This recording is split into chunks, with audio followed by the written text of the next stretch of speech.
मेरा नाम है हरिया, मैं काम करता हूँ बहुत बढ़िया, खाता हूँ खाना और रोज गाता हूँ गाना। अरे यार, आज तो बहुत देर हो गई। इस खतरनाक जंगल को देखकर तो मेरे हाथ पैर ठंडे हो गए हैं। अगर मैं वक्त पर गांव नहीं पहुंचा तो मालिक बहुत नाराज हो जाएंगे। तभी हरिया को एक आवाज सुनाई देती है। सुनिए हरु जी। अरे, ये आवाज किसने दी? तभी हरिया को सामने कुछ दूर एक औरत खड़ी दिखाई देती है।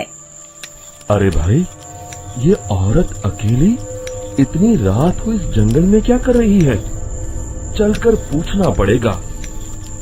फिर हरिया अपनी बैलगाड़ी उस औरत के सामने लाकर रोक देता है और उससे पूछता है। अरे सुनिए, आप इतनी रात को इस खतरनाक जंगल में अकेली क्या कर रही हैं? तभी वो औरत मीठी आवाज में कहती है। अरे हरु जी, आप आ गए। मैं कब से आपका इंतजार कर रही थी। वैसे तो यहाँ से काफी लोग गुजर चुके हैं, लेकिन मैं खास आपका इंतजार कर रही थी। अच्छा, तुम सच कह रही हो? मुझे तो यकीन नहीं हो रहा है। वो क्या है ना, आज तक किसी ने मुझसे इतने प्यार से बात नहीं की। हाँ हाँ हरु जी, मैं सच कह रही हूँ।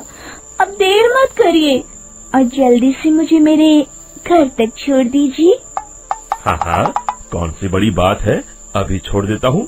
आप मेरे पीछे बैलगाड़ी में बैठ जाइए और मुझे रास्ता बताते चलिए। फिर वो औरत हरिया की बैलगाड़ी में बैठ जाती है और हरिया बैलगाड़ी हाँकता हुआ आगे चल पड़ता है। फिर उस औरत के बताए हुए रास्ते पर चलते चलते हरिया बैलगाड़ी लेकर एक काली गुफा के आगे आकर रुक जाता है। हरिया उस औरत से पूछता है। हाँ देवी जी, आपका घर कहाँ है? यहाँ तो एक गुफा के अलावा और कुछ नहीं है। तभी अचानक वो औरत हवा में उड़ने लगती है। देखते ही देखते उसका सुंदर रूप एक डरावनी चुड़ैल में बदल जाता है और वो जोर जोर से हंसती है। अरे तू तो एक नंबर का बेवकूफ निकला। तू तो बड़ी आसानी से मेरी बातों में आ गया। अरे मर गया रे, ये तो एक चुड़ैल है। हे भगवान बचा ले, ये तो बड़ी डरावनी दिखाई दे रही है। और फिर अगले ही पल हरिया की बैलगाड़ी में रखा सारा सामान हवा में उड़ता हुआ उस काली गुफा के अंदर चला जाता है और वो चुड़ैल भी उस गुफा के अंदर जाकर कहीं गायब हो जाती है। हरिया ये नजारा देख बुरी तरह घबरा और परेशान हो जाता है। अरे, ये चुड़ैल तो मेरा सारा सामान लेकर गुफा में गायब हो गई। अब क्या होगा? अगर मैं गांव खाली हाथ गया तो मालिक मेरी अच्छी खबर लेंगे। मेरी इस बात का कोई यकीन भी नहीं करेगा। फिर आखिर वही हुआ। हरिया के मालिक चंपक सेठ को हरिया की किसी भी बात पर रत्ती भर भी यकीन नहीं हुआ। चंपक सेठ को लगा हरिया झूठ बोल रहा है और उसने ही लालच में आकर सारा सामान हड़प कर लिया है। फिर हरिया को बेईमान समझकर चंपक सेठ उसे काम से निकाल देता है। अगले दिन अपनी दुकान में परेशान बैठा चंपक सेठ गुस्से में बड़बड़ाता है। अरे, दुकान में तो सामान बिल्कुल भी नहीं है।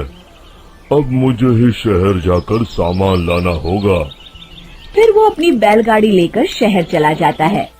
शहर से सामान लेकर जब चंपक सेठ वापस गांव लौट रहा होता है, तभी उसे एक आवाज सुनाई देती है। चंपक जी, ओ चंपक जी। अरे, ये तो कोई मेरा नाम लेकर मुझे पुकार रहा है। फिर उस रास्ते में वही औरत खड़ी दिखाई देती है। फिर क्या था, हरिया की तरह चंपक सेठ भी उस औरत के पास अपनी बैलगाड़ी लेकर जाता है और वो भी उसकी चिकनी चुपड़ी बातों के मुंह जाल में फंस जाता है।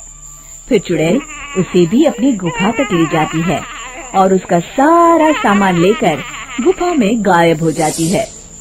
बेचारा चंपक सेठ लाचार होकर खाली हाथ गांव लौट आता है। फिर ये उस जंगल में रोज की बात हो जाती है। जो कोई भी शहर से कुछ लेकर गांव की तरफ लौटता, वो चुड़ैल उसे बेवकूफ बनाकर उसका सारा सामान लेकर गुफा में गायब हो जाती। एक दिन हरिया एक लकड़हारे को उसी जंगल की तरफ जाते हुए देखता है। फिर हरिया उसे रोकते हुए कहता है, अरे भाई, क्यों अपनी मौत को दावत दे रहे हो? मेरी बात मानो, आगे जंगल में मत जाओ, वहाँ एक बड़ी भयानक चुड़ैल रहती है।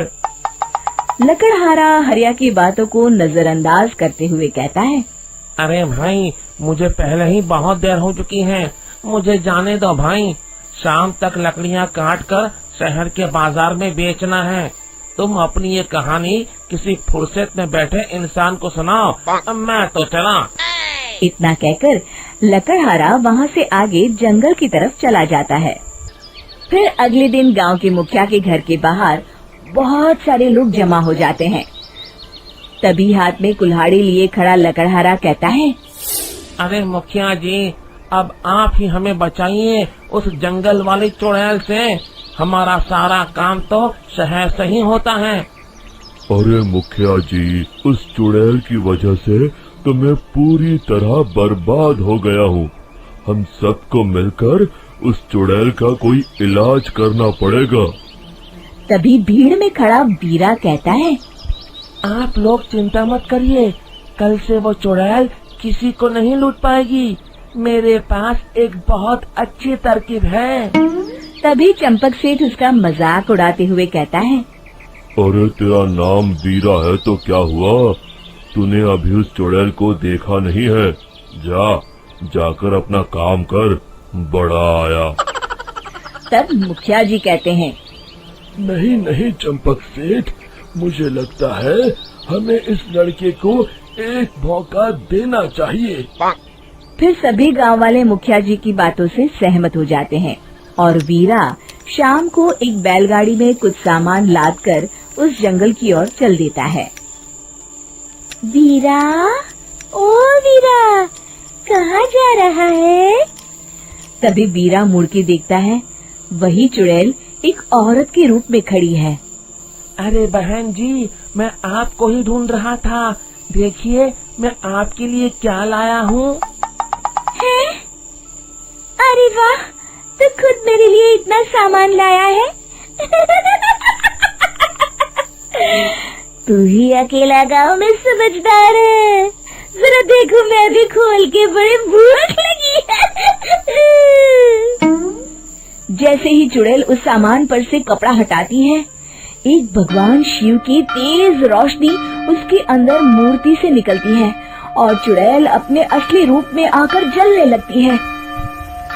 अरे मैं जल रही हूँ, बचाओ! बचाओ! ओम नमः शिवाय, मर गई मैं! देखते ही देखते वो चुड़ैल राख के साथ उड़ जाती है।